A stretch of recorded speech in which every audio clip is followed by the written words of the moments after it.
பூந்தோட்டம், நந்தவனம், துளசி செடி, புஷ்பங்கள் இதெல்லாம் கொண்ட ஒரு தோட்டம் அமைச்சு அங்க இருக்கிற பெருமாளுக்கு வடபெரும் கோயிலுடையான்னு பேரு. அவனுக்கு இந்த புஷ்பங்களை பறிச்சு தினமுமே மாலையா கட்டி அனுப்புவார். அவருக்கும் அந்த குமுதவல்லின்ற அவருடைய பத்தினிக்கும் ரொம்ப நாள் ஆச்சு, புத்திரபாக்கியம் இல்லை. தினமுமே மாலையை போட்டுட்டு பகவான் பிரார்த்தனை பண்ணிப்பாங்க.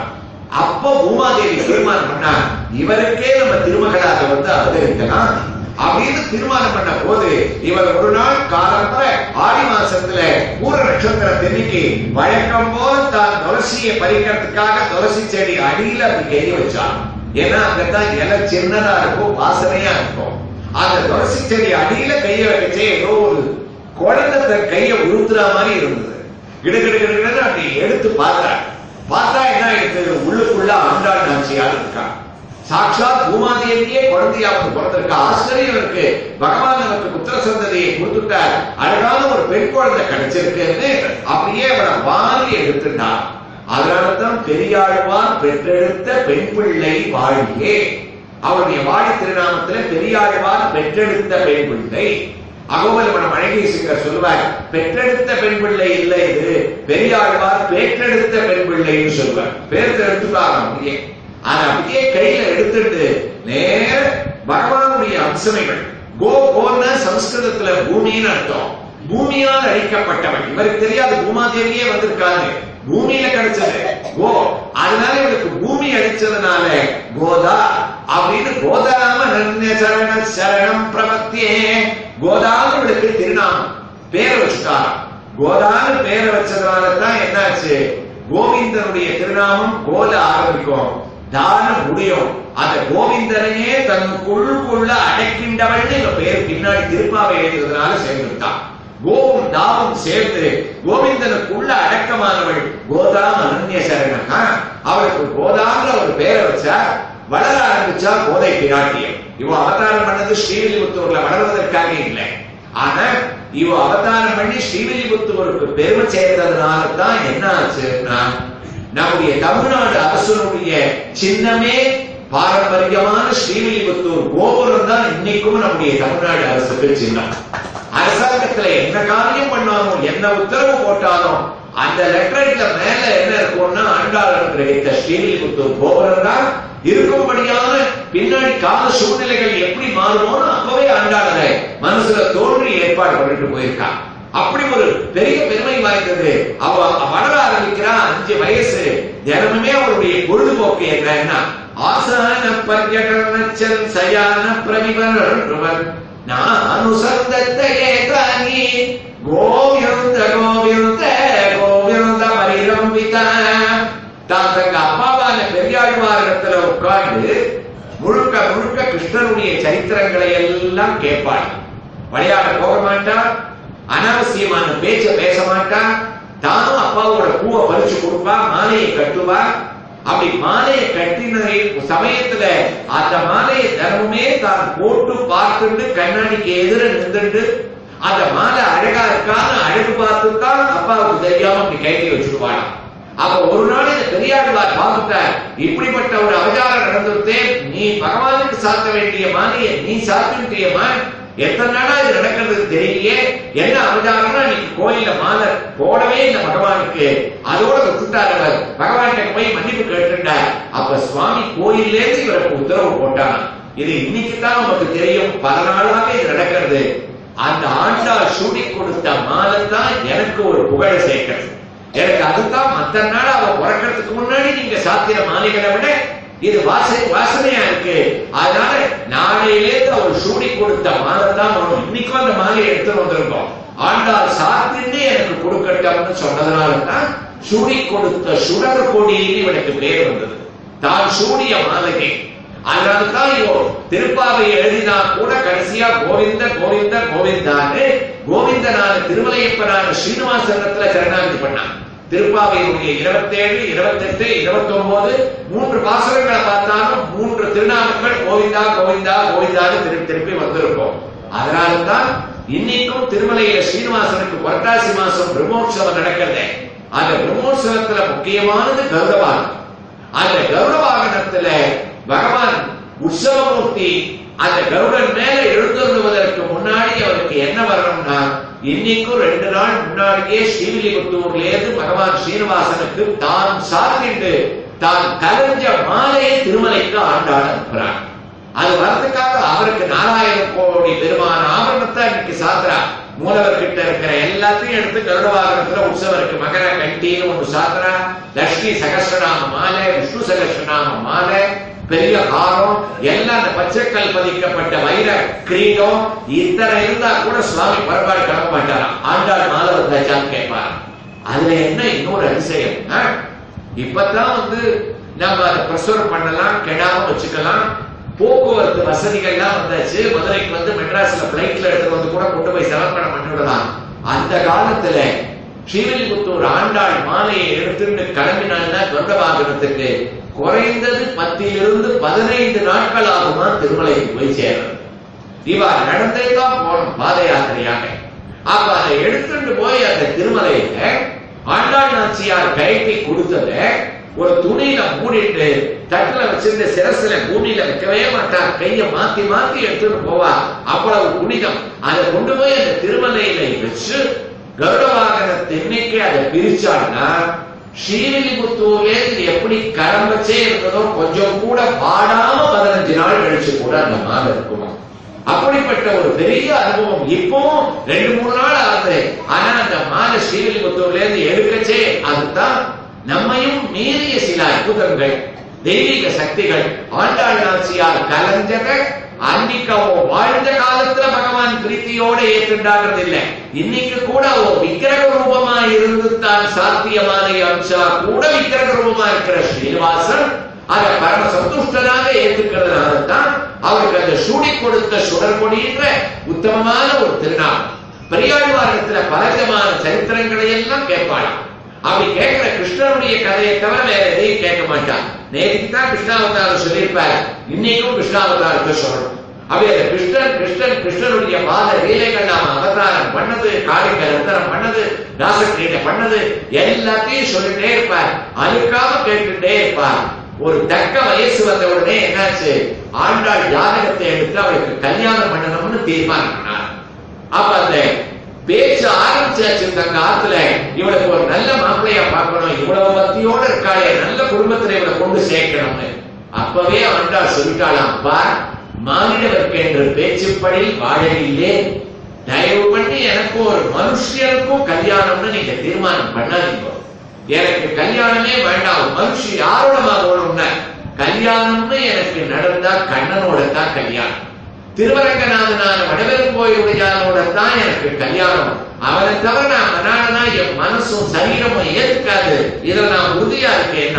சிரிச்சா பெரியாழ்வார், அம்மா அவனும் ஸ்ருதிமதி விருதரே சுக்கரகே விக்கிரகேத்தேன்னு கல்லு விக்கிரகம். கல்லு விக்கிரகம் எங்கேயாவது உன்னை கல்யாணம் பண்ணிக்க முடியுமா? இதெல்லாம் பக்தியோட வாயில தேசத்துக்கு சரியா இருக்கலாமே தவிர நடைமுறையில ஒத்து வராதுமா. இதெல்லாம் நடக்காத சமாச்சாரம், நீ விட்டுடு. அந்த அளவுக்கு ஒன்ன மாதிரி ஒரு பக்தியா மாப்பிள்ளைய பார்க்கிறேன். ஒத்துக்கவே இந்த ஆண்டாள் எனக்கு அந்த மனுஷனோட பேச்சுன்னா கல்யாண பேச்சையே எடுக்காது. அவ்வளவு திவ்யமாக இருந்தாள். அப்பவே கோதை பிராட்டிக்கு பயம் வந்துருக்கு. ஒரு காலிவா யாரோடையான முடிச்சுட்டா என்ன பண்றது, பகவான் அடையோம்னு சொல்லிட்டோம், அவர் கல்யாணம் பண்ணிப்பாரு சொல்லிட்டோம், அதுக்கு நாமத்தான் வழிவகுக்கணும் தீர்மானம் பண்ணலாம். என்ன பண்ணலாம்? அப்பதான் கோதை பிராட்டியான ஆண்டாளுக்கு தோணித்து, ராமன் போய் சீதையை கல்யாணம் பண்ணிட்டார். எப்படி கல்யாணம் பண்ணிட்டார்? சீதையோட அப்பாவான ஜனக மகாராஜா ஒரு போட்டி வச்சார். இந்த சிவதனுஷை எவன் உடைக்கிறானோ அவனுக்கு என் பொண்ணை கொடுப்பேன். ராமன் போனார். நேர கையால் எடுத்தது கண்டனர், காதால் இட்டது கேட்டனர். சிவதனுஷ உடைச்சார், கல்யாணம் பண்ணிட்டார். ருக்மிணி பிராட்டி என்ன பண்ணா, பாகவதத்துல கண்ணன் அடையறதுக்காக 7 ஸ்லோகத்தை எழுதி அமைச்சார். ருக்மிணி இதர்பதேசத்துல இருந்தா, அங்கேருந்து ஒரு 10-12 கிலோமீட்டர்ல ஒரு துவாரகையில இருந்தார், பக்கத்திலேயே இருந்தார். உடனே லெட்டர் போச்சு, வந்தார், நேர கல்யாணம் பண்ணிவிட்டார். நப்பினி பிராட்டியோட அப்பா கும்பர் என்ன பண்ணார், 7 காலமாட தயார் பண்ணி, இந்த 7 காலமாட எவன் அடக்கிறானோ அவனுக்கு என்னுடைய அந்த பொண்ணான நப்பினை பிராட்டியை நான் கல்யாணம் பண்ணி கொடுப்பேன் அப்படின்றார். உடனே கிருஷ்ணன் போனார், 7 காலமாட அடிக்கினார், நப்பினை பிராட்டியை கல்யாணம் பண்ணிட்டார். இதெல்லாம் ஆண்டாள் யோஜனை பண்ணா. இதனால நம்ம அப்பாவான விஷ்ணு சித்தர் கிட்டக்க போய் நீங்களும் ஏதாவது ஒரு போட்டியை வைப்போ, கிருஷ்ணன் வருவான்னா அவரை போட்டியை வைப்பார். இதுக்கெல்லாம் ஒத்துக்க மாட்டார். உன்னோட பைத்தியக்காரத்தனத்துல என்ன சேர்க்காது இல்லை. அதனால அப்பா போட்டி வச்சு கண்ணன் நம்மளை தேடிட்டு வருதுன்றது நடக்காது. ரெண்டாவது நம்ம பண்ண வேண்டியது, ஸ்ரீவில்லிபுத்தூர்ல இருக்கோம், ஒண்ணு பண்ணலாம்.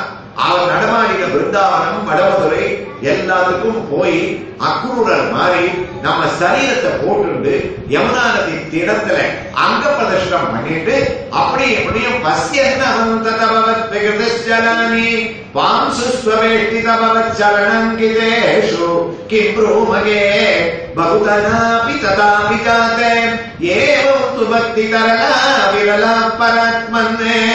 பொரண்டு கதறி அழலாம். ஒரு காலகட்டத்துல கிருஷ்ணன் ஓடி வந்து நம்ம பிருந்தாவனத்துல ஏற்றுவான். அப்படி பண்ணலாம். அதுவும் முடியாது. நம்மளும் அப்படியான பெண்ணு. நாம இங்கோ தென் தேசத்துல ஸ்ரீவில்லிபுத்தூர்ல இருக்கோம். அவனுடைய பிருந்தாவனம் வடதேசத்துல இருக்கு. அங்கேயும் போக முடியாது. அப்பதான் ஒரு தீர்மானம் பண்ணலாம். நாம ஒண்ணு பண்ணலாம். அங்க இருக்கிற கண்ணனை இங்க வரவழைக்கலாம். அவனையே நாதனாக அடையணும்னா ஒரு பாவை நோன் போன்ற ஒரு நோன்பை இந்த மார்கழி மாசத்துல நம்ம ஆரம்பிக்கலாம். அப்ப அந்த பாவ நோன்பு நம்ம எதுக்காக நோத்தோம்னா கிருஷ்ணன் வருவான்னு எப்படி ஒரு தைரியம் வந்ததுன்னா, நந்தகோகுலத்துல கோபிகைகள் எல்லாம் கிருஷ்ணன் பின்னாடியே சுத்திட்டே இருந்தாளாம். கிருஷ்ணனை விட்டு பிரியாம இருந்தா.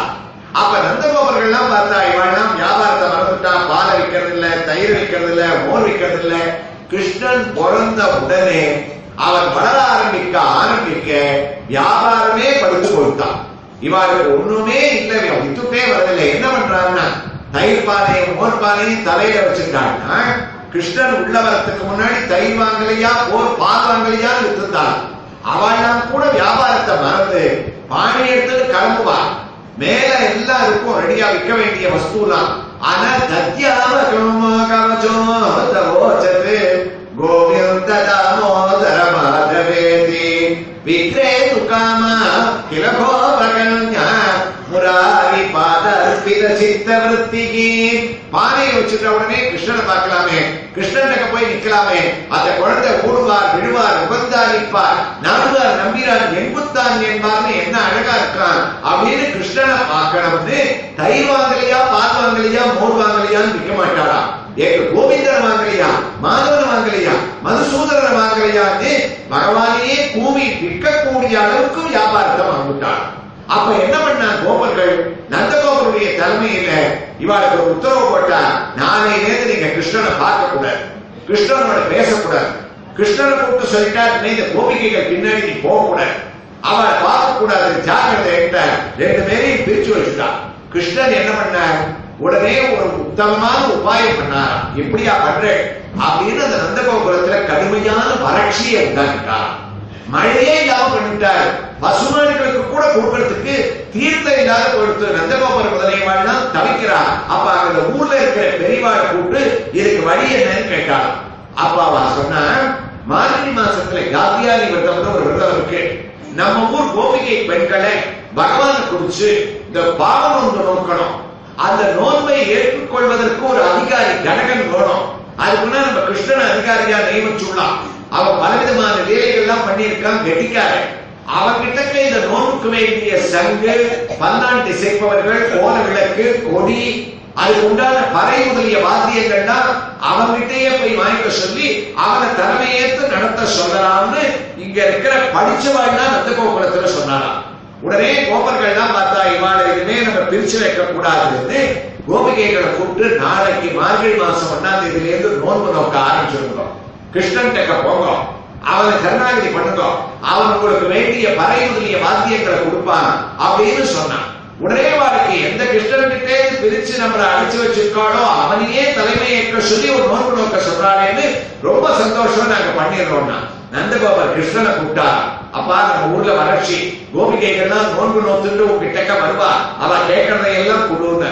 கிருஷ்ணன் பார்த்தார், அதெல்லாம் முடியாதுப்பா, இன்னைக்கு அவளோட பேசலாம்னு சொல்லுவேன், நாளைக்கு பிரிஞ்சு இருக்கணும்னு சொல்லுவேன், ஆளுக்கு ஆள் ஒவ்வொரு நாள் ஒண்ணு ஒண்ணு பேசுவேன், இதெல்லாம் நடக்காத சமாச்சாரம். கையை கூப்பினாரா நந்தகோபன். அப்பா எனக்காக லோகக்ஷேமத்துக்காக பண்ணி இனிமே நாங்க பிரிச்சு வைக்க மாட்டோம்னா இவ பாவனம் நோத்தா கண்ணனை அடைஞ்சா அவர் பறைமுதலிய வாத்தியங்களை கொடுத்தார்.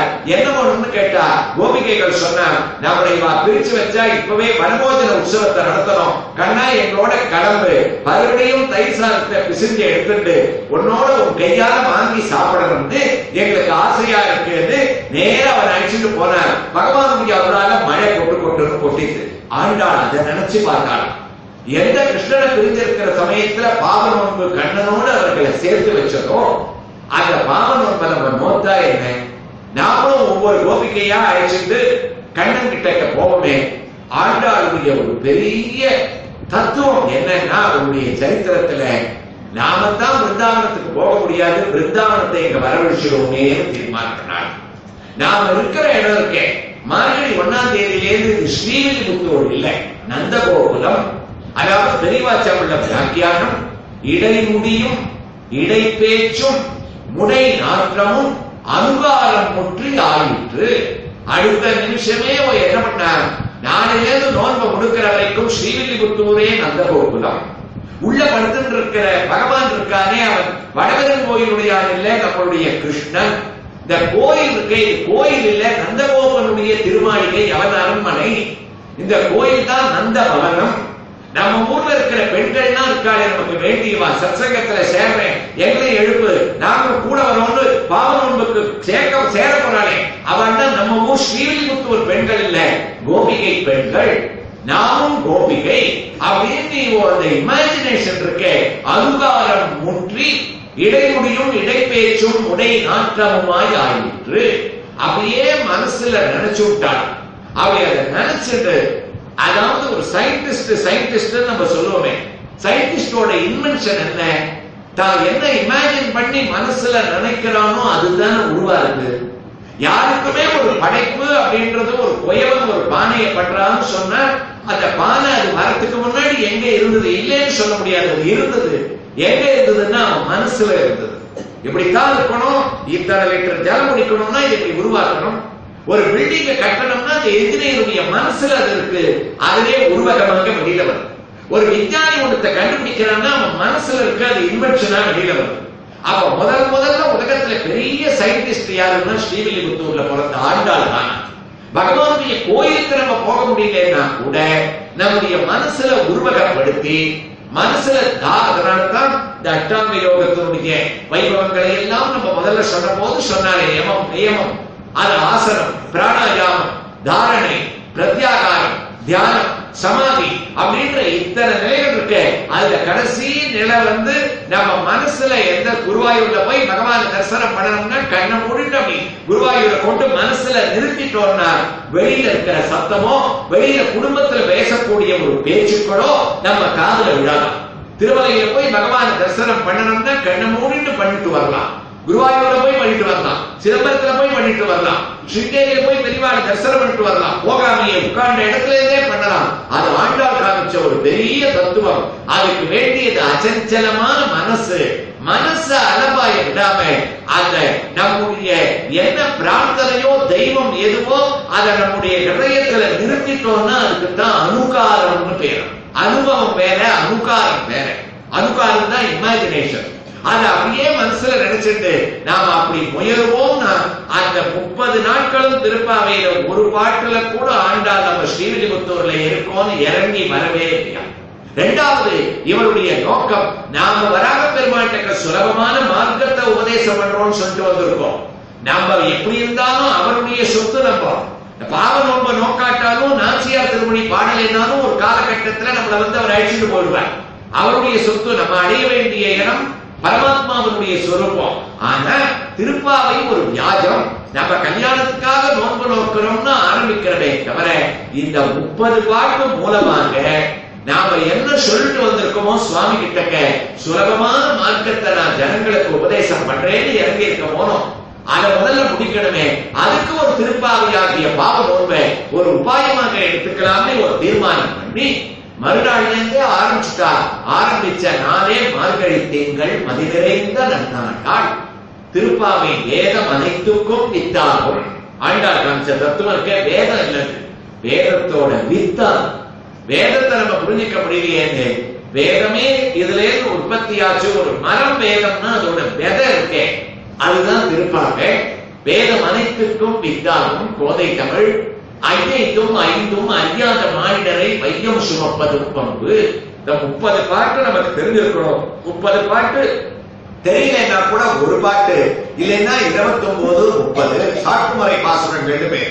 இன்னைக்கும் வைஷ்ணவ ஆலயங்கள்ல தினமுமே ஆண்டாள் நாச்சியாருடைய இந்த கடைசி 2 பாட்டையாவது சொல்லாமல் இருக்க மாட்டார். அந்த அளவுக்கு வேத சாரமாக உபனிஷத்தினுடைய சாரமாக ஒவ்வொரு பகுதிகளாக திருப்பாவையை பிரிச்சு சுலபமா நமக்கு உபதேசம் பண்றார்.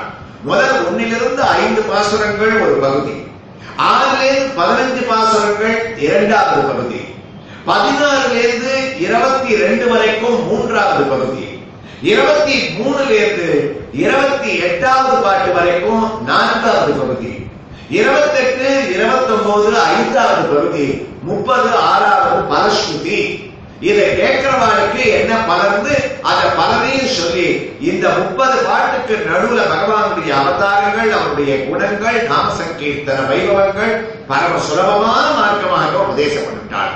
அதனால்தான் மார்கழி திங்கள் மதிநறைந்த நன்னாளால் நீராட போதுவே போதுவினோ நேரடி ஸ்ரீமல்கும் ஆய்ப்பாடி செல்வ செல்வீர்கள் கூர்மையை கொடுத்துடன் நந்தகோபன் குமரன் ஏராந்த கண்ணி யசோதை இளஞ்சிங்கம் கார்மேனி செங்கன் கதிர் மதியம் போல் முகத்தான் நாராயணனே நமக்கே பறை தருவான் பாரோர் புகழ படிந்தேன் ஒரு பாபாய். நாம் ஆரம்பிச்சது மார்கழி மாசமாகவும் அமைந்து நல்ல பௌர்ணமியாகவும் அமைஞ்சதே. நாம என்ன தெரியுமா பண்ண போறோம்? நந்தகோபனுடைய குமரன் எவனோ, யசோதையினுடைய இளம் சிங்கம் யாரோ, அவன் சாதாரணமான குழந்தை நம்ம நினைச்ச கூடாது. அவன் தான் நாராயணன். ஏஷ நாராயண ஸ்ரீமான் ஸ்ரீராதவன் ஏதனக நாங்க பஞ்சங்க ஸ்ரீஜி ஆகதோ மதுராகுதியும். அப்படிப்பட்ட பரமாத்ம ஸ்வரூபம் நாராயணன் தான் நமக்காக கருணை கூர்ந்து எல்லாத்தையும் அடக்கிட்டு நம்ம கிட்ட திருட்டுப்பட்ட வாங்கிட்டு தைர திருடி பால் திருடி நம்ம போய் தூது போனா தூது போயிட்டு வருது, மானமேனா மானம் மேய்க்கிறது, இப்படி எல்லாம் நமக்கு சௌலபியத்தோட வந்தவன் குழந்தை நினைச்சுக்காதீங்க. அவன் நந்தகோபனுடைய குமரன் மட்டுமல்ல, யசோதையினுடைய இளம் சிங்கம் மட்டுமல்ல, நாராயணனே பரமாத்ம ஸ்வரூபம். அவனிடத்துல போய் அவனே நமக்கு பறை தருவான், வாத்தியங்கள்லாம் கொடுப்பான். நாம இப்ப நோக்கிற நோம்புல ஸ்ரத்த இருக்கணும், அதை தவிர வேற சிந்தனை எல்லாம் இருக்கக்கூடாது. அப்படி அவன் வாத்தியங்களை கொடுத்து நம்மளோட சேர்ந்துட்டான்னா உலகத்துல மழையும் பெற்று விட்டுனா பாரோர் புகழ நம்மளை பர்மிட் பண்ணியிருக்கிறதே அவளுக்கு நல்லது நடக்கணும்னு, அது நல்லது நடப்பதற்காக நாம் செய்வோம்னு ஆரம்பித்தவள் பரம் வியூகம் விபவம் அந்தர்யாமித்வம் அச்சைன்னு பகவானுடைய நிலைகள் 5. அதாவது வைகுண்டத்துல இருக்கிறது பரமாத்ம ஸ்வரூபமான பரமன்ற லோகம். அங்க நம்ம பார்க்க முடியலையே கீழே 2வது ஸ்டேஜுக்கு இறங்குறாரு, அதுக்கு வியூகம்னு பேர், பார்க்கடல்ல இருக்கிறது. 3வது அங்கேயும் பார்க்க முடியலன்னு நமக்கு அவதாரம் எடுத்தார். ராமனாகவும் நிருசிம்மனாகவும் கிருஷ்ணனாகவும் நடமாடினார், அதுக்கு விபவம்னு பேர், அவதாரங்கள். 4வது நம்முடைய மனசுல அந்தர்யாமியாக பொன்னை கொண்டு உரைகள் மீதே நிரமர உரைத்தால் போல் உன்னை கொண்டு என் நாமகம் பால் மாற்றின்றி உரைத்துக் கொண்டே உன்னை கொண்டு என்னுள் வைத்தே என்னையும் உன்னிட்டேன்னு அது பகவான் நம்ம ஹிருதயத்துல ஆவாகனம் ஆயிடுறாரு. யோகியா இருக்கிறவருடைய ஹிருதயத்துல அப்படிப்பட்ட ஹிருதய ஆவாகனம் அந்தர்யாமித்துவம் உள்ள இருக்கிறது. அதுவும் நம்மளால முடியாதுன்னா 5வது உயர்ந்த நிலை கலியுகத்தில் ஆண்டாள் சொன்னது அர்ச்சை. கோயில்கள்ல விக்கிரக ரூபமாக பகவான் இருக்காரு, எனக்கு அர்ச்சைன்னு பேரும். பல கோயில்கள்ல இருக்கார், பல உருவத்துல இருக்கார். அந்தந்த கோயில்ல பல திருநாமம் அவருக்கு. ஏதாவது ஒரு கோயில்ல போய் அவரிடத்துல கைய கூப்பிட்டா போடுவான். நாம வைகுண்டத்துக்கு போக வேண்டாம், பார்க்கடல்ல தேட வேண்டாம், அவதாரம் நினைச்சே நம்ம இல்லையே கவலைப்பட வேண்டாம், மனசுல அவனை குடிச்சு வச்சுக்க முடியலையே, பல நிர்பந்தங்கள் மனச அலபாயி விட்டு இருக்கேன்னு கவலைப்பட வேண்டாம், கோயிலுக்கு போய் கைய கூப்பிட்டா போடுவான். அதனாலதான் படிப்படிப்படியாக பகவான் இறங்கினார். ஆண்டாளுடைய முதல் பகுதியான திருப்பாவையில இந்த 5 நிலைகளை 5 பாட்டுல சொன்னார். முதல் பாட்டுல நாராயணனே நமக்கே பறை தருவான், மேல வைகுண்டத்துல இருக்கிற முதல் நிலை. அங்க நம்மளால போக முடியல. அதனால 2வது பாட்டுல என்ன பண்ணார்? வையத்து வாழ்வீர்கள் நாமும் நம் பாவைக்கு செய்யும் திரிசைகள் கேளீரோ பார்க்கடலுள் பையத்துயின்ற பரமன் அடிப்பாடி. பார்க்கடல் இருக்கக்கூடிய பரமனுடைய அடியை நாம் பாடுவோம், திருவடியை சரணாகதி பண்ணுவோம். நாம விரதம்னு இருக்க போறோம். அதனால நெய் உண்ணோம், பால் உண்ணோம், மையிட்டு எழுதும், மலரிட்டு நாம் முடியும், செய்யாதன செய்யும், தீக்குறளை சென்றோடும். ஒரு மனுஷன் விரதமா இருந்தா என்னென்னலாம் பண்ணக்கூடாதுன்றது அழகா ஆர்டர் பண்ணி கொடுத்தா ஆண்டாள். இதெல்லாம் நம்ம பண்ணக்கூடாது. இரண்டாவது, பண்ண வேண்டியது பரமனுடைய அடியை பாட வேண்டும், ஐயமிட வேண்டும், சன்னியாசிகளுக்கு பிக்ஷை இட வேண்டும், உயுமாறு எண்ண வேண்டும், அதை எண்ணி உகக்க வேண்டும். அப்படின்னு நாம் உய்வடைய வேண்டிய சாதனங்கள் 6, விட வேண்டியது 6, பற்ற வேண்டியது 6, பரமன் அடியை நாம் பாடணும்னு பார்க்கடல்ல சொன்னாலும். மூணாவது, பகவானுடைய அவதாரம். அவன் அவதாரம் பண்ண நிலை இருக்க, அதுக்கு என்ன பண்ணாங்கன்னா ஓங்கி உலகளந்த உத்தமன் பேர் பாடி, உத்தமனுடைய பேரை நம்ம பாடணும். பகவான் திரிவிக்கிரமன் அவனுடைய அவதாரத்தை சொன்னான். அதாவது திருப்பாவை எழுதினது கிருஷ்ணனுக்காக. ஒன்று கிருஷ்ணாவதாரத்தை சொல்லியிருக்கணும், கண்ணனுடைய அவதாரத்தை சொல்லியிருக்கணும், இல்ல மத்ஸ்யாவதாரத்துல ஆரம்பிச்சிருக்கணும். எல்லாத்தையும் விட்டுட்டு வாமனாவதாரத்தை கொண்டாடினான். காரணம் என்னன்னா, வாமனாவதாரம் ஒண்ணுத்துலத்தான் பகவான் யாரையும் அழிக்கவே இல்லை, அவருக்கு விரோதியே இல்லை. அவனோட எந்த அசுரனும் சண்டை போடல. இவருக்கும் போய் 3 அடி மண்ண கொடுன்னு கேட்ட உடனே தாராளமா எடுத்து கொடுத்தான். 2 அவதாரங்கள் அடங்கிட்டு. ஓங்கினச்சே வாமன அவதாரம் குள்ளமா இருந்தது, ஓங்கினதுனால திரிவிக்ரம அவதாரம். யாரோட யுத்தம் இல்லை, ஆயுதங்களுக்கு வேலை இல்லை, எல்லாரையும் காப்பாத்தினான். அதனால இந்த அவதாரம். அது மாத்திரம் இல்லை, ஆண்டாளுடைய அனுபவ அழகு இருக்கே. ஆண்டாள் நாச்சியார் சிந்தனை பண்ணி பார்த்தாலாம், இந்த மகாபலிக்கு தசாவதாரத்துல அசுரனா இருந்தா கூட ஒரு பேர் கிடைச்சது. மகாபலி மாதிரி இல்லப்பா, மகாபலி புண்ணியவான், பகவானுக்கே தானம் கொடுத்தானே கொண்டாடுறாங்க. அவன் என்ன பண்ண? அவன் ஏதாவது பெரிய 1000 வருஷம் தபஸ் பண்ணானா, 2 சுவாவது பண்ணான். இவன் தபஸ் பண்ணல. என்ன பண்ணா இவன்? ஒன்னே ஒண்ணு பண்ணான், 3 அடி மண்ண பகவானுக்கு தானமாக கொடுத்தான். 3 அடி, 3 அடி மண் உண்டே அருள் இருந்தா கொடுன்னா, இருந்தாமா வாங்கிப்போ அப்படின்னு 3 அடி மண்ணை கொடுத்தா, 3வது அடியா தன் தலையே சமர்ப்பணம் பண்ணான். அதனால அவனை இன்னைக்கும் கொண்டாடிட்டு இருக்காருன்னு ஆண்டாளுக்கு இந்த மகாபலி அடைஞ்ச பேரை நம்ம அடையணும். பார்த்து இருப்பாவே இல்லை. நாம என்ன பண்றோம்? அந்த பேர் கிடைக்கணும்னா நாமும் 3 அடி கொடுக்கணும். 3 அடி கொடுக்கறதுனா என்ன அடி கொடுக்கலாம்? அவன் பூமியை அடியா நடந்து கொடுத்துட்டான், மண்ணை கொடுத்துட்டான். அதனால அதையே நம்ம கொடுக்க வேண்டாம். நாம எழுதுறது திருப்பாவை ஆகிய திவ்ய பிரபந்தம். இதுல 3 தமிழடிகளையும் அவனுக்கு தானமாக கொடுப்போம்னு தீர்மானம் பண்ணார். அதனாலதான் திருப்பாவைய 3 10 பாட்டா பிரிச்சுட்டான். ஒவ்வொரு 10 பாட்டுலையும் அந்த வாமன சுவாமிக்கு ஒரு அடியை சமர்ப்பணம் பண்ணுவாங்க. அதுல முதல் 10 பாட்டுல, இந்த 3வது பாட்டுல ஓங்கி உலகளந்த உத்தமன் பேர் பாடி முதல் அடியை சமர்ப்பணம் பண்ணார். 2வது 10 பாசுரம் வருது. அதுல பகவான் அம்பரமூடர் தோங்கி உலகளந்த பாட்டுல போய் சுவாமி எழுப்புறார். யசோதை எழுப்பியாச்சு, நந்தகோபுரம் எழுப்பியாச்சு, பலராமரை எழுப்பியாச்சு. அப்புறமே தண்ணீரே சோரே அனந்தேயம்னு பாட்டு ஆரம்பிக்கிறது. கிருஷ்ணன் வந்துட்டா, கண்ணனும் படுக்கையிலேருந்து எழுந்துட்டான். அப்புறம் கண்ணாரு தானே கையை கூப்பிடணும் இல்லையா? இதை விட்டா இனிமே இவனுக்கு 2வது அடியை கொடுக்கிற இடம் கிடைக்காதுன்னு அந்த பாட்டுல அம்பரமூடர் தோங்கி உலகளந்த உம்மர் கோமானே உறக்காது எழுந்தினாள். 2வது அடியை சமர்ப்பணம் பண்ணாலும். 3வது அடியை திருப்பாவையில தமிழ் அடியை கொடுத்துட்டாள்னா மகாபலி பேர் இவளுக்கு கிடைச்சிடும். என்ன பண்ணலாம்னு பார்த்தா, கிருஷ்ணனை எழுப்பி அவன் ஒரு ஆசனத்துல உட்கார வச்சா. உங்களுக்கு என்ன வேணும்னு கேட்டார். கிருஷ்ணா எங்களுக்கு பறை வேணும், நோன்பு நோக்கணும்னு கிருஷ்ணான்னு தான் கூப்பிடணும். கூப்பிடலையா?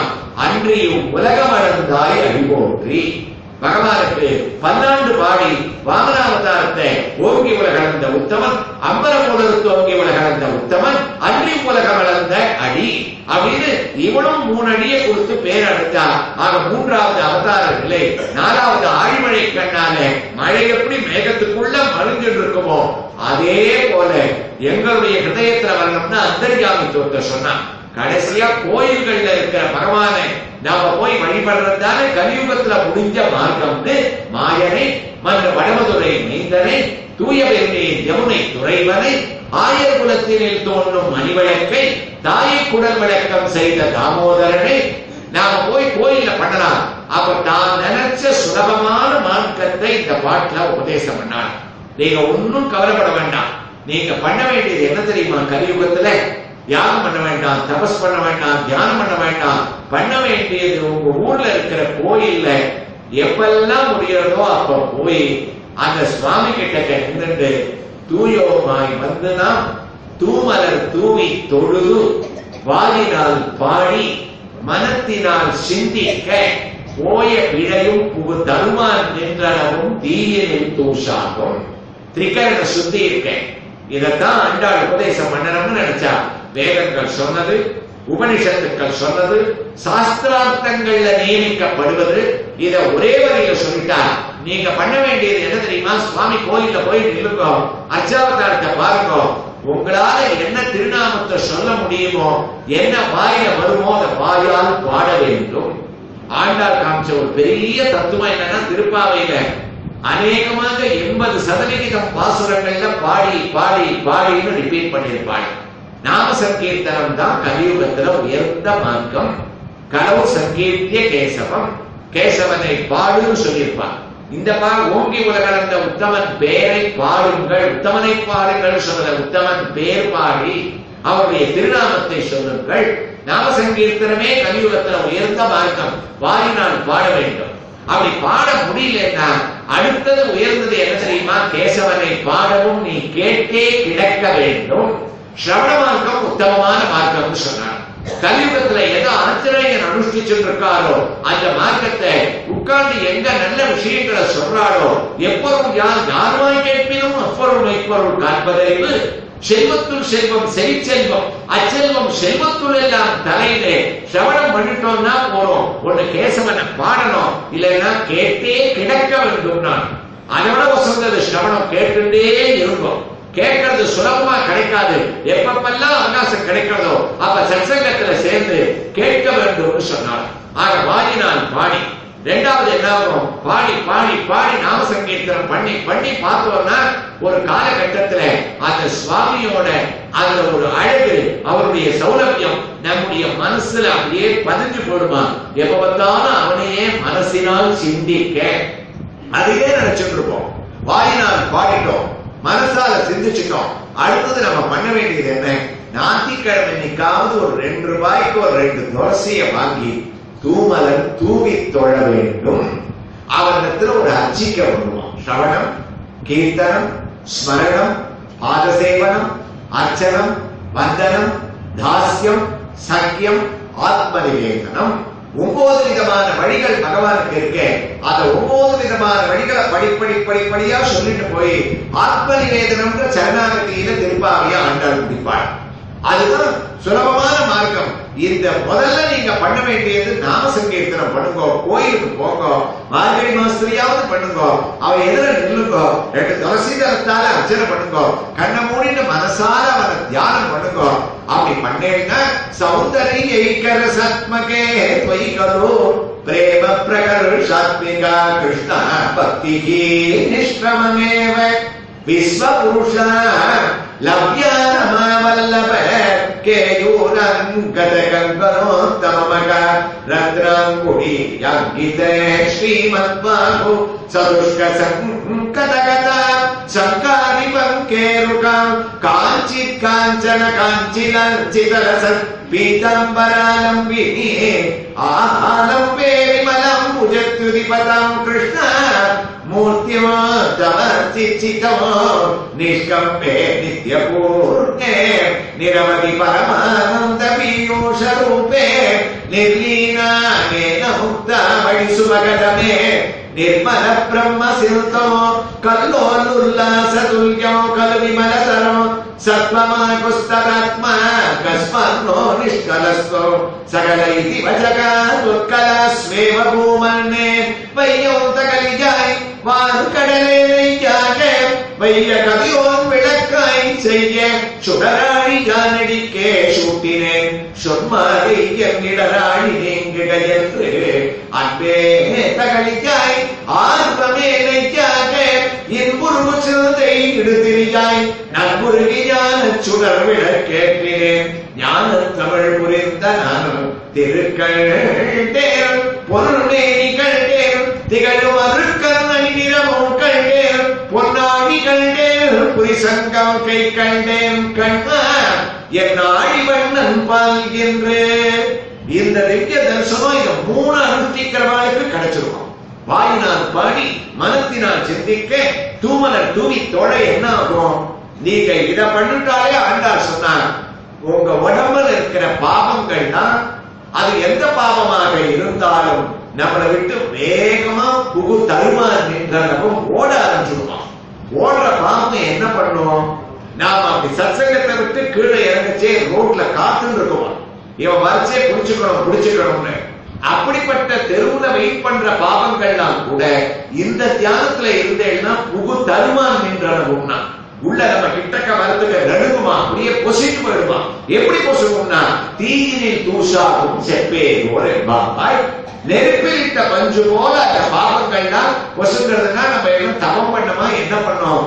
நாம சங்கீர்த்தனத்தால நாம எப்படிப்பட்ட ஒரு உபாயத்தை கலிகாலத்துல அடையலாம் சொன்னால், பகவானிடத்துல அவரவர்களுடைய இஷ்ட தெய்வம் என்னவோ அந்த இஷ்ட தெய்வத்தினுடைய பெயரை கோயிலையோ அந்த கோயில இருக்கிற சுவாமியை மனசுல தியானம் பண்ணிட்டோ ஒரு நாளைக்கு நாம் செய்ய வேண்டியது ஒரு நிமிஷமாவது அவனுக்காக செலவு பண்ணலாம். அதுதான் திருப்பாவை வியாக்கியானம். பின்னாடி வரைச்சே மாதவன் சொல்லுவா, கேசவன் சொல்லுவா, நாமும் பல பறவைன்னு சொல்லுவா, மனத்திற்கு இனியான்னு சொல்லுவா, பல பதங்கள் பகவானுக்கு திருநாமங்கள் சொல்லுவாங்க. காரணம் என்னன்னா, நமக்கு காலம்பர எழுந்துக்கும் போது ஆண்டாள் நாச்சியார் சொன்ன வியாக்கியானம் திருப்பாவையில நம்ம படுக்கையை விட்டு எழுந்துக்கச்சேயே ஹரி ஹரி ஹரின்னு சொல்லிட்டு எழுந்துக்கணும். 6வது பாட்டுல உள்ளத்துக்கு கொண்டு முனிவர்களும் யோகிகளும் ஹரியன்ன பேரரவம் மெல்ல எழுந்து ஹரி ஹரின்னு சொல்லிட்டு அப்படி அந்த கையை அப்படி பார்த்துட்டே ஹரிஸ்மரணத்தோடு எழுந்துக்கிறோமா. அதுக்கப்புறம் நம்ம ஆதாரம் பண்ண போச்சே என்ன பண்ணணும்னா கோவிந்த கோவிந்த கோவிந்தா. எதை சாப்பிட்டாலும் கோவிந்த பதிகம். பிரகலாதன் விஷத்தை சாப்பிட்டா கூட கோவிந்தா சாப்பிட்டா அது அமிர்தமா மாறிட்டான். ஆதாரத்துல கோவிந்தா. வெளியில போறோம், நம்ம வெளியில போகாம வீட்டுக்குள்ளேயே அடங்கி இருக்க முடியுமா? வெளியில போச்சே கேசவா கேசவா கேசவா கேசவ கிளேசநாசனகா. கேசவான்னு சொல்லிட்டு கிளம்பினோம்னா நமக்கு ஒரு ஆக்சிடென்ட் ஆகாது, துர்புத்தி ஆகாது, நம்மளோட எதிர பேசுறவன் நம்மளை வெறுக்க மாட்டான், நமக்கு நல்ல வார்த்தைகளாகவே வரும். அதெல்லாம் நம்ம பண்ணலையா? இவன் நம்ம பேரை கூப்பிட்டு ரோட்ல இறங்கிட்டானே பகவான் நம்மளை ப்ரொடெக்ட் பண்ணிட்டே வருவாராம் கூட. அதே மாதிரி ராத்திரி படுக்கச்சே என்ன பண்ணணும்னா ஆண்டாள் வங்க கடல் கடைந்த கேசவனை மாதவனை மாதவா மாதவா என்ன சைனிச்சுட்டு இருக்கணும். ராத்திரி நமக்கு தூக்கம் வரணும், அதனால அந்த தூக்கத்துக்கு அவங்க கூப்பிடணும். ஆதாரம்னா கோவிந்தன், நல்லபடியா எழுந்துக்கணும்னா ஹரி, வெளியில காப்பாற்றுறவன் கேசவன், ராத்திரி தூக்கத்தை கொடுக்கிறவன் மாதவன். ஆக இந்த 4 திருநாமங்களை நம்ம சொல்றதுக்கு எத்தனை நாள் ஆகும்? 3 தடவை ஒவ்வொரு காரியம் பண்ண செய்ய நம்ம அதை மனசுல வச்சுட்டு சொன்னோம்னு சொன்னால் போய விழையும் புகுதருவான் என்றவும் தீயின் தூஷாகும். அப்ப ஆண்டாள் தான் பூமி பிராட்டியாக இருந்த போது உபதேசிக்க நினைச்ச மார்க்கம் பரம சுலபமான நாம சங்கீர்த்தனம். அதைத்தான் திருப்பாவையில ஒரு நிர்தாரணம் பண்ணி 6வது பாட்டிலிருந்து எல்லை இடங்களில் ஏற்ற 15வது பாட்டு வரைக்கும் எல்லா கோபிகைகளையும் ஒத்தரா எழுப்பிண்டே போனார். அதனால்தான் எல்லை இடங்களிலேயே திருப்பாவையாவது இப்பாசுரமிலே கேள்வி பதில் கேள்வி பதிலா ஆண்டாள் நாச்சியார் எல்லை இடங்களிலேயே இன்னமுதையோ சின்னங்கழையே நங்கையை போதர்கின்றேன் வல்லே உன் கட்டுரைகள் பண்டே உன் வாயரிக்கும் வள்ளீர்கள் நீங்களே நானே தான் ஆயிடுங்கன்னு கேள்வி பதிலா அமைஞ்சது. அதனால்தான் திருவம்பாவையை கூட இன்னைக்கு பாசுரம் பார்த்தோம்னா மாணிக்க வாசகர் ஒன்னி திறனகரையா இன்னும் புலர்ந்தோ வண்ண கிளிமொழியால் எல்லாரும் வந்தாரோ அப்படின்னு அங்கே இந்த கிளின்ற ஒத்துமை 2 இடத்துலயும் இந்த கேள்வி பதில் பாசுரத்துல வரும். மின்னுக்கு ஒரு மருந்தை வேத விழுப்பொருளை அப்படி யாரெல்லாம் தியானம் பண்ணணும்னு சொல்லக்கூடிய தெய்வங்கள் வேறா இருந்தா கூட மகான்களுடைய அபிப்பிராயம் இருக்கே ஆண்டாளோ மாணிக்க வாசகரோ அவ நமக்கு போதிச்ச ஒரு தத்துவம் இருக்கே, 2த்தையும் பார்த்தாருன்னா அத்தனை ஒரு ஒத்துமையாக இருக்குமா. அதனால சிதம்பர கஷேத்திரத்துல ஒரு பக்கம் கோவிந்தராஜன், ஒரு பக்கம் நடராஜ சுவாமியாக சுவாமி இங்க வைகுண்ட ஏகாதசி அங்க ஆருத்ரா தரிசனம்னு நடக்கிறதே. அதான காரணம். அப்ப அந்த 15 பாட்டு வரைக்கும் கோபிகைகளை எழுப்பினார். 16வது பாட்டுல இருந்து வரிசையா நந்தகோபன், யசோதை, பலராமன், கண்ணனை எழுப்பியாச்சு. கண்ணனும் எழுந்தாச்சு. 22வது பாட்டுல அங்கன் இரண்டும் கொண்டு எங்கள் மேல் நோக்குதையே எங்கள் மேல் சாபம் எழுந்து நீ கிருஷ்ணா எழுந்துக்கணும்னா பாவ நோன்பு சக்சஸ்ஃபுல்லா முடிய போது கிருஷ்ணன் டக்க வந்தாச்சு. வாயை காப்பாளன் கோயில் காப்பாளன் இத்தனை பேர்த்த உத்தரவு வாங்கிட்டு கிருஷ்ணனை பிடிச்சாச்சு. அவனும் எழுந்து உட்கார்ந்துட்டான். கோதை கோஷ்டியை பார்த்து உங்களுக்கு என்ன வேணும்னு கேட்டான். என்ன வேணும்? மறைவாத்தியங்களை கொடுக்கும், நோன்பு நோக்கணும் சொல்லணும். சொல்லலையா? நீ பாட்டுக்கு படுக்கையில் உட்கார்ந்து என்ன வேணும்னா கொடுக்க மாட்டோம்ப்பா. மண்டபத்துக்கு நடந்து வா. நடந்து வந்து அங்க ஒரு ஆசனம் போட்டிருக்கோம் உனக்காக ஸ்பெஷலா. அந்த ஆசனத்துல உட்காரு. நடந்து வரச்சே நீ ராமனாகவோ கண்ணனாகவோ நடந்து வராத. நரசிங்கம் எப்படி கம்பீரமா நடக்கணுமோ அந்த மாதிரி ஒரு சிம்ம நடையை நடக்கணும். மாரிமலை முழங்கில் மன்னி கிடந்துறங்கும் சீரிய சிங்கம் அறிவுற்று தீவடித்து வேலிமலை பொங்க எவ்வாறும் பேர்ந்துதறி மூறி வந்து முழங்கி புறப்பட்டு போதருமா போலே. அப்படி ஒரு ஆசனத்தை போட்டு கண்ணனை ராகவ சிம்மமா யாதவ சிம்மமா நரசிம்மமா நடக்க வச்சு அவன் ஒரு ஆசனத்துல உட்கார வச்சான். உட்கார வச்ச உடனே அந்த ஆசனத்துக்கு பேர் வச்சா வேண்டாம். என்ன பேருன்னா சீரிய சிம்மாசனத்திலிருந்து யாம் வந்த காரியம் ஆராய்ந்து அருள வேண்டும். அழகான தமிழ் பதம். இதுக்கு சிம்மாசனம்னு பேர். ஏன் தெரியுமா? ராஜாக்கள் உட்கார்ற ஆசனத்துக்கு நிருப்பாசனம்னு பேர். நிருப்பன்னா ராஜா. இப்ப ராஜாக்கள் உட்கார்ற ஆசனத்துக்கு கலியுகத்துல சிம்மாசனம்னு பேர். முன்னாடி நிருப்பாசனம்னு பேர். எதுக்கு முன்னாடி வரைக்கும்? நீ நிருசிம்மன அவதாரம் பண்ணி பிரகலாதனுக்கு பட்டாபிஷேகம் பண்ணக்கூடிய ஆசனத்துல உட்கார்ற வரைக்கும் அதுக்கு நிருப்பாசனம்னு பேர். இரண்யகசிப்போட அந்த பேர் மறந்து போயாச்சு. என்னைக்கு ஒரு சிங்கம் ஏறி அதுல உட்கார்ந்ததோ அப்போ பிரகலாதன் பிரார்த்தனை பண்ணா, இனிமே பிரபோ எந்த ராஜாக்கள் பரிபாலனம் பண்ணாலும் அவன் உட்கார்ந்த ஆசனம் சத்தியம் தவறாத உங்க பேரால சிம்மாசனம்னு பேர் வரணும். அதனால்தான் ஆண்டாள் சொன்னான் சிம்மாசனத்தில் இருக்க வேண்டும். சரி உட்கார்ந்து என்ன பண்ணணும்னா அப்ப ஆண்டாள் தோணித்து நம்ம அப்பா பல்லாண்டு பாடி பகவான் கிட்ட பேரை வாங்கினார். நாமும் இவனுக்கு பல்லாண்டு பாட வேண்டாமான்னு அன்னி உலகம் வளர்ந்தாய் அடி போற்றி சென்றங்கு தென்னிலங்கை சென்றாய் திரள் போற்றி பொன்ன சகனம் உதைத்தாய் புகழ் போற்றி கன்று குடிலாய் எறிந்தாய் கடல் போற்றி குன்று குடையாய் எடுத்தாய் குணம் போற்றி வெண்ணு வகைகளுக்கும் நிற்கையில் வேல் போற்றி என்றென்றும் உன் சேவகமே ஏற்றி பறை கொள்வான் இன்று யாம் வந்தோம் இறங்கு. பகவானுடைய கிருஷ்ணாவதார லீலைகளை எல்லாம் சொல்லி பல்லாண்டு பாடினான். சரி பாடியாச்சு. இப்பாவது என்ன வேணும்னு சொல்லுங்க. அப்பவும் ஆண்டாள் சொல்லலையா உனக்காக ஒரு பாட்டு எழுத வேண்டாமான்னு கிருஷ்ணாவதாரத்தை கண்டென்ஸ் பண்ணி ஆண்டாள் மாதிரி இதுவரைக்கும் ஒரே பாட்டுல யாரும் சொன்னது கிடையாது. கண்ணா ஒருத்தி மகனாய் பிறந்து ஓரிரவில் ஒருத்தி மகனாய் முடித்து வளர தரித்திலானாகி தாந்திங்கிற இந்த கருத்தை பிழைப்பித்த கஞ்சன் வயிற்றில் நெருப்பாகி நின்று. என்ன அழகு! ஒருத்தி மகனாய் பிறந்த ஒருத்தி மகனாய் ஒழித்து வளர்ந்தேன். அதான கிருஷ்ணாவதாரம் ஒரு வரையும் சொல்லிட்டான் அவதாரத்தை. வளர்ந்தாச்சு. உடனே அங்க கலந்து போயாச்சு. அதுக்கே ஆண்டாட்ட ஸ்ரீவில்லிபுத்தூர்ல எல்லாம் சண்டை போட்டாலாம். ஏமா பெற்றெடுத்த அம்மாவுக்கு தான் என்ன குறை, வளர்த்த அம்மாவுக்கு தான் என்ன குறை, இத்தனை லட்சியமா அவனுக்கு எங்கேயோ ஒருத்தி மகனா எங்க கிருஷ்ணன் பிறந்தாருப்பா, எங்க கிருஷ்ணனை காணுமே, அங்க ஒருத்தி மகனா வளர்ந்துட்டு இருக்க. என்னது தேவகி மகனாய் பிறந்து யசோதை மகனாய் ஒழித்து வளர்ந்துன்னு ஒரு பாட்டு எழுத வேண்டாமா? அந்த கம்பீரம் எங்க ஒருத்தி இவ்வளவு சாதாரணமா அவனுக்கு போயிட்டாமா? ஆண்டாள் சொன்னாடா நாம இப்ப ஸ்ரீவில்லிபுத்தூர்ல இல்ல நந்தகோபுரத்துல இருக்கோம். நீங்க எல்லாம் ஸ்ரீவில்லிபுத்தூர் பெண்கள் இல்ல கோபிகைகள், மனசுல வச்சுக்கோங்க. நாம இப்ப கிருஷ்ணன் பிறக்கிறான்னு எழுதின ஒரு பாட்டு கிருஷ்ணன் பிறக்கச்சே எழுந்தது. அந்த மனோபாவத்துல எழுதிட்டு இருக்கோம். நாம பாட்டுக்கு தேவகி மகனாய் பிறந்ததுன்னு சொன்னா கம்சன் காத்துட்டு இருக்காப்பா அரண்மனையில எப்ப 8வது குழந்தை பிறக்கும் அதை அழிக்கலான்னு. நாம பாட்டுக்கு பாட்டு எழுத போய் இது கம்சன் காதல விழுந்து ஓகோ குழந்தை பிறந்தாச்சான்னு இதை அழிச்சுட்டாருன்னா அப்புறம் நீங்களே வந்து என்ன கேள்வி கேட்பேன். கம்சனுக்கு போய் கண்ணனை காமிச்சு கொடுத்துட்டியே, ஏதாவது ஒரு ரகசியமா எழுதக்கூடாதான்னு. அதனால்தான் கம்சனுக்கு தெரியக்கூடாதுன்னு ஒருத்தி மகனாய் பிறந்து ஓரிரவில் ஒருத்தி மகனாய் ஒழித்து வளர்ந்து அந்த அளவுக்கு பக்தி பாவம் ஆண்டாள். பிறந்தாச்சு வளர்ந்தாச்சு. அடுத்ததா என்னன்னா தரிக்கினானாகி தான் தீங்கு நினைந்த கருத்தை பிழைப்பித்த கஞ்சன் வயிற்றில் நெருப்பாக நின்றார். கிடுகிடு கிடுகிடுன்னு பால நீல பூத்தனா வதம் சகடாசுர வதம் எல்லாத்தையும் கஞ்சந்த தரிக்கிலானாகி தான் தீங்கு நினைத்த கஞ்சன் எல்லாத்தையும் சொல்லிட்டா ஒரு வரியில. எல்லாரையும் அழிச்சுட்டு காலிகிரண்டனம் பண்ணிட்டு ராசக்கிரடையை பண்ணிட்டு அக்கூரோட போய் என்ன பண்ண, கம்சனை வதம் பண்ண. கம்சவதம் ஆயிடுத்தோன்னு அதோட கிருஷ்ணாவதாரம் முடிஞ்சு கொடுத்தோன்னு நினைச்சோம். இல்லவே இல்லைன்னா அப்பதான் உபநயனம் பண்ணிட்டு அந்த தான் தீங்கு நினைத்த கஞ்சன் வயிற்றில் நெருப்பாக நின்றாய். அதுக்கப்புறம் என்ன பண்ண, அழுப்பித்து வந்தோம்.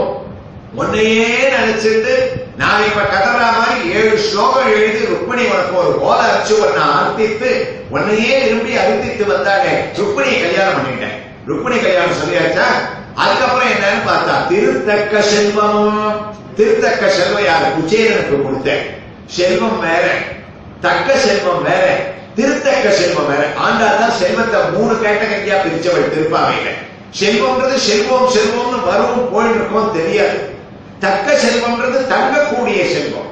அந்த தக்க செல்வம் எப்ப தங்கும்? அது தர்ம காரியங்கள்ல செலவழிக்கக்கூடிய செல்வமாக இருந்தால் அதுக்கு திருத்தக்க செல்வமாக இருக்குமா. அந்த கிருஷ்ண பக்தி மாறாத திருத்தக்க செல்வத்தை சரத்ரசால சுவசன்ன விஸ்வயம் சமுன்னமத் பக்தி பரோமிருதம் யயோ त्वमेव பூரிதவர்த்த வஞ்சிதோ மருத்புராதீச ஹரஸ்வமே கதனே. அந்த திருத்தக்க செல்வத்தை குச்சேரனுக்கு நீ கொடுத்தேன். அதோட பாகவதம் முடியலையே, என்ன பண்ண அப்புறம்? நேர சேவகம் யாம் பாடி. அதான் அடுத்த வரி. சேவகம் யாருக்கு? நீ சேவகம் பாடின. யாருக்கு? பஞ்சபாண்டவாளுக்காக சேவகம் பாடி தேர ஓட்டி தூது போய் அவளுக்கு தர்மமாகவும் அதர்மமாகவும் பல விதத்துல ஒத்தாசை பண்ணி அவளுக்கு சேவகம் பாடினேன். என்ன அழகு!